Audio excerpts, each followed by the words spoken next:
Harry Potter dan Piala Api bab 34 Priory Incantatem. Wormtail mendekati Harry yang berusaha menemukan kakinya untuk menopang berat tubuhnya.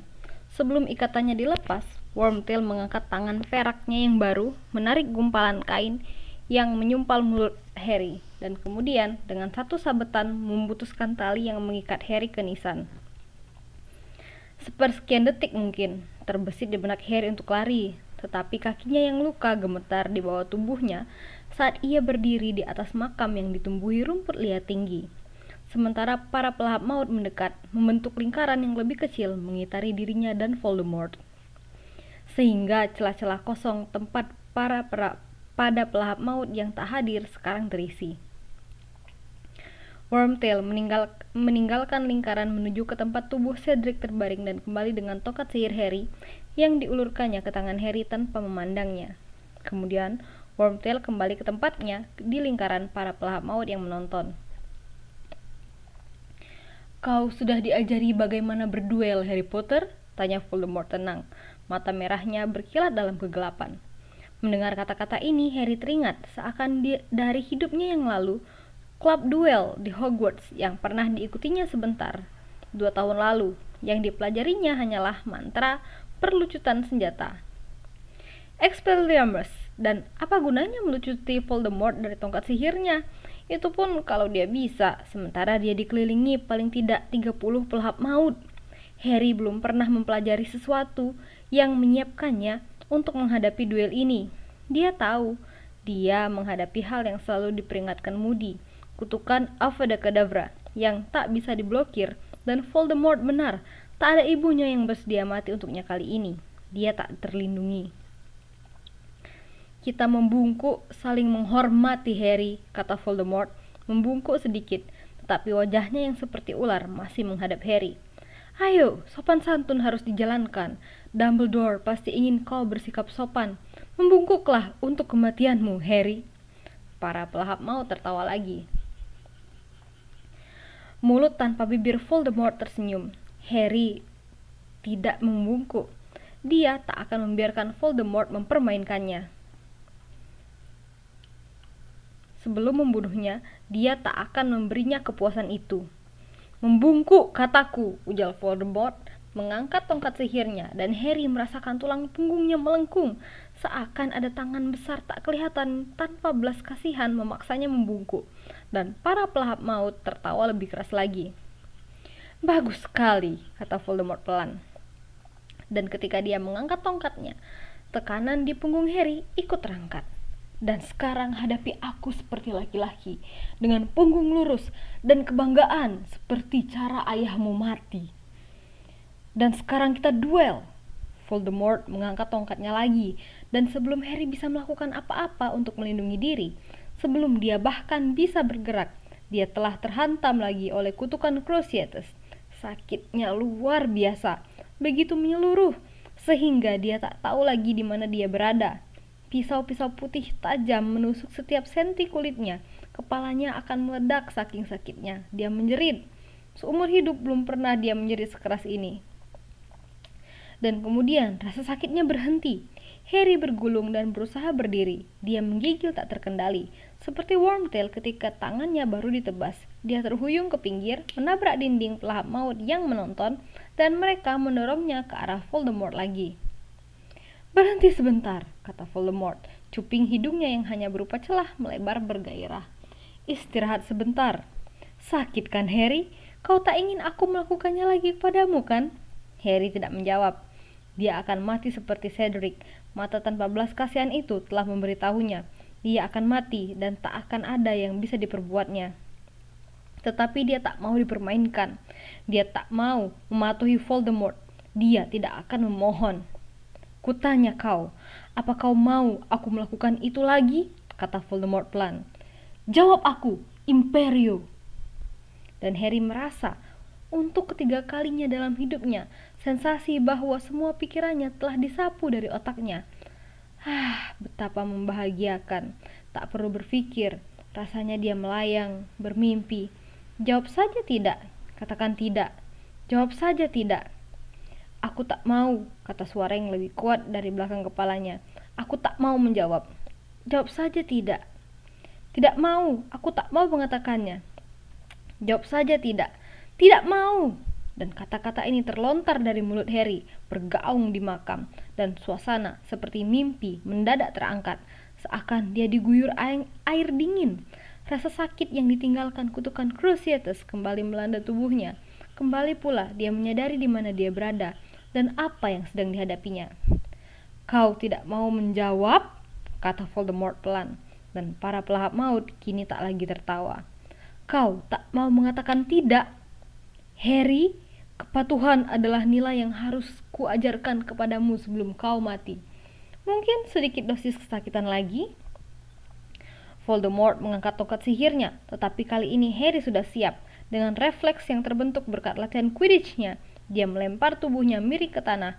Harry berguling ke balik nisan pualam ayah Voldemort dan mendengar nisan itu retak ketika kutukan itu menghantamnya. Kita tidak sedang main petak umpet, Harry, kata suara dingin Voldemort pelan, makin dekat, sementara para pelahap mau tertawa.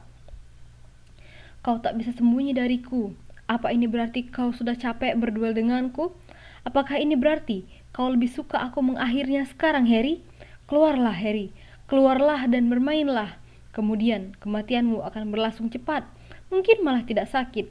Aku tak tahu. Aku belum pernah mati. Harry meringkuk di belakang nisan dan tahu ajalnya telah tiba. Tak ada harapan, tak ada bantuan. Dan ketika dia mendengar Voldemort datang semakin dekat, dia hanya tahu satu hal. Dan hal itu melampaui kekuatan ataupun akal sehatnya. Dia tak mau mati meringkuk di sini seperti anak yang bermain petak umpet. Dia tak mau mati berlutut di kaki Voldemort. Dia akan mati berdiri gagah seperti ayahnya. Dan dia tak mau mati tanpa membela diri, walaupun tak ada cara mempertahankan diri. Sebelum Voldemort memunculkan wajahnya yang seperti ular dari balik nisan, Harry berdiri. Dia memegang tongkat sihirnya erat-erat, mengacungkannya ke depan, dan melemparkan dirinya ke depan nisan menghadapi Voldemort. Voldemort sudah siap ketika Harry meneriakan, Expelliarmus! Voldemort berseru, Avada Kedavra! Sinar hijau memancar dari tongkat Voldemort, bersamaan dengan pancaran sinar merah dari tongkat Harry. Kedua cahaya itu bertemu di tengah udara, dan mendadak tongkat Harry bergetar seakan dialiri arus listrik. Tangannya mencengkramnya erat-erat. Dia tak akan bisa melepasnya, kalaupun ingin, dan cahaya kecil menghubungkan kedua tongkat itu. Tidak merah dan tidak hijau, melainkan cemerlang keemasan. Harry yang menelusuri cahaya itu dengan pandangannya yang keheranan, melihat bahwa jari-jari putih panjang Voldemort juga mencengkram tongkatnya yang berguncang dan bergetar. Dan kemudian tak ada yang bisa menyiapkan Harry untuk ini. Kakinya terangkat dari tanah. Dia dan Voldemort diangkat ke udara. Tongkat mereka masih dihubungkan oleh benang emas yang berpendar-pendar. Mereka melayang menjauh dari nisan ayah Voldemort dan mendarat di petak tanah kosong yang tak bermakam. Para pelahap maut berteriak-teriak. Mereka meminta petunjuk dari Voldemort. Mereka semakin dekat, kembali membentuk lingkaran mengelilingi Harry dan Voldemort. Si ular melata di antara kaki-kaki mereka. Beberapa di antara mereka sudah mencabut tongkat sihir. Benang emas yang menghubungkan Harry dan Voldemort memecah. Meskipun masih ada benang emas yang menghubungkan kedua tongkat, 1000 berkas cahaya lain melengkung tinggi di atas Harry dan Voldemort bersilangan di sekitar mereka, sampai mereka berdua tertutup jaring emas berbentuk kubah, sangkar cahaya. Para pelahap maut mengitari kubah itu seperti serigala-serigala liar. Seruan-seruan mereka ini teredam aneh. Jangan lakukan apa-apa, Voldemort berteriak kepada para pelahap maut. Dan Harry melihat matanya yang merah melebar keheranan melihat apa yang terjadi. Melihatnya berkutat hendak memutuskan benang cahaya yang masih menghubungkan tongkatnya dengan tongkat Harry. Harry memegangi tongkatnya semakin erat dengan kedua tangannya, dan benang emas itu bertahan tidak putus.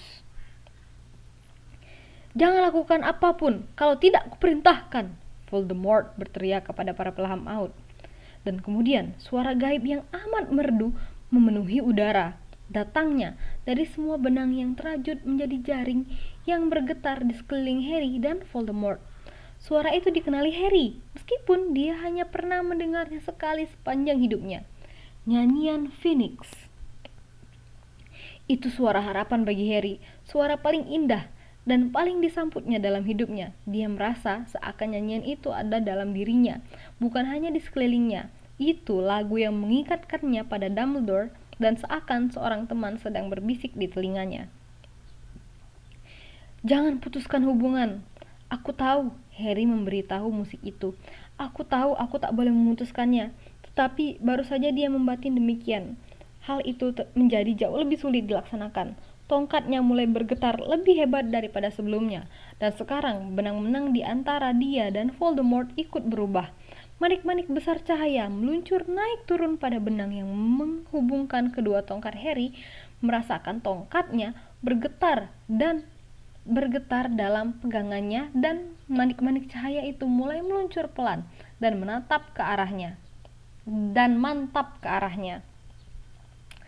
Arah gerakan cahaya sekarang menuju dirinya, menjauhi Voldemort, dan dia merasakan tongkatnya bergetar marah. Semakin dekat, manik-manik cahaya itu bergetar ke ujung tongkat Harry. Kayu dalam genggamannya menjadi panas sekali, sampai Harry takut kayu itu menyala. Semakin dekat manik-manik cahayanya, semakin kuat getaran tongkat itu. Dia yakin tongkatnya tak akan bertahan jika bersentuhan dengan manik-manik cahaya itu. Rasanya tongkatnya sudah siap hancur dalam genggaman jari-jarinya. Harry berkonsentrasi menggunakan semua partikel otaknya untuk memaksa manik-manik kembali ke arah Voldemort. Telinganya dipenuhi nyanyian Phoenix. Matanya berang terpaku dan pelan, sangat pelan, manik-manik itu bergetar dan berhenti. Lalu dengan sama pelannya mulai bergerak ke arah berlawanan. Dan sekarang giliran tongkat Voldemort yang bergetar ekstra kuat. Voldemort tampak tercengang dan hampir ketakutan. Sebutir manik-manik cahaya bergetar hanya beberapa senti dari ujung tongkat Voldemort. Harry tak mengerti kenapa dia melakukan itu. Tak tahu apa hasilnya. Tetapi dia sekarang berkonsentrasi sepenuhnya untuk memaksa manik-manik itu meluncur ke tongkat Voldemort. Dan pelan, sangat pelan, manik-manik itu bergerak sepanjang benang emas, sejenak bergetar, dan kemudian menyentuh ujung tongkat Voldemort. Mendadak saja tongkat Voldemort mengeluarkan gaung jeritan kesakitan. Kemudian mata merah Voldemort melebar karena shock. Asap tebal terbentuk, tangan terbang dari ujung tongkatnya dan lenyap. Hantu tangan Wormtail. Lebih banyak lagi teriakan kesakitan, dan kemudian sesuatu yang jauh lebih besar mulai berkembang di ujung tongkat Voldemort.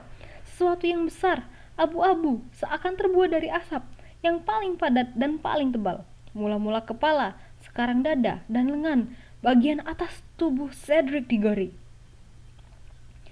Seandainya Harry melepas tongkat saking kagetnya, itulah saatnya. Tetapi naluri membuatnya tetap memegang tongkat erat-erat agar benang emas cahayanya tidak putus.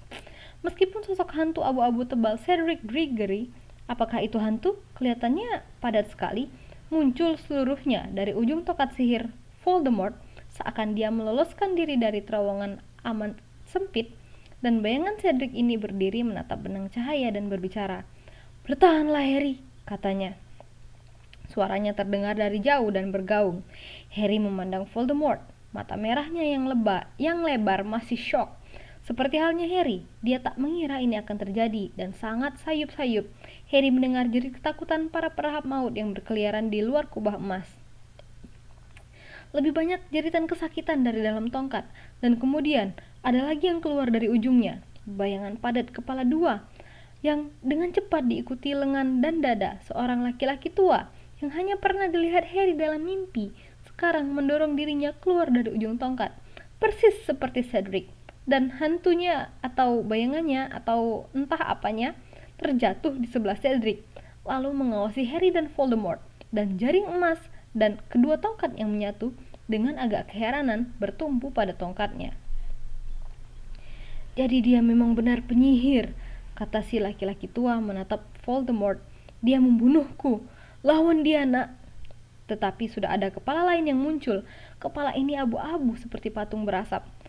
Adalah kepala perempuan, Harry, yang kedua lengannya gemetar. Sekarang sementara dia berusaha memegangi tongkat sihirnya supaya mantap, melihat perempuan itu terjatuh ke tanah dan berdiri seperti yang lain memandang keheranan. Bayangan Bertha Jorkins memandang pertempuran di hadapannya dengan mata terbelalak. "Jangan lepaskan!" teriaknya, dan suaranya bergaung seperti Cedric seakan dari tempat sangat jauh. "Jangan biarkan dia menangkapmu, Harry! Jangan lepaskan!" Dia dan kedua sosok bayangan lainnya mulai berjalan berkeliling dinding bagian dalam kubah emas, sementara para pelahap maut berkeliling di luarnya, dan korban-korban Voldemort yang telah mati berbisik sementara mereka mengitari kedua orang yang sedang berduel, membisikkan kata-kata yang menyemangati Harry, dan mendesiskan kata-kata yang tak bisa didengar Harry kepada Voldemort. Dan sekarang, kepala lain sedang muncul dari ujung tongkat sihir Voldemort, dan Harry tahu ketika melihatnya siapa yang akan muncul. Dia tahu seakan dia telah mengharapkannya sejak saat Cedric muncul dari tongkat. Tahu karena wanita yang muncul adalah orang yang malam ini jauh lebih banyak dia pikirkan dibanding malam-malam lainnya. Bayangan asap seorang wanita muda berambut panjang terjatuh di tanah seperti halnya Bertha, bangkit berdiri dan memandanginya. Dan Harry, lengannya bergetar hebat sekarang, balas memandang wajah samar ibunya. "Ayahmu segera datang," katanya pelan. "Dia ingin melihatmu. Semuanya akan baik. Bertahanlah." Dan dia muncul, mula-mula kepalanya, kemudian tubuhnya, jangkung dengan rambut berantakan seperti Harry.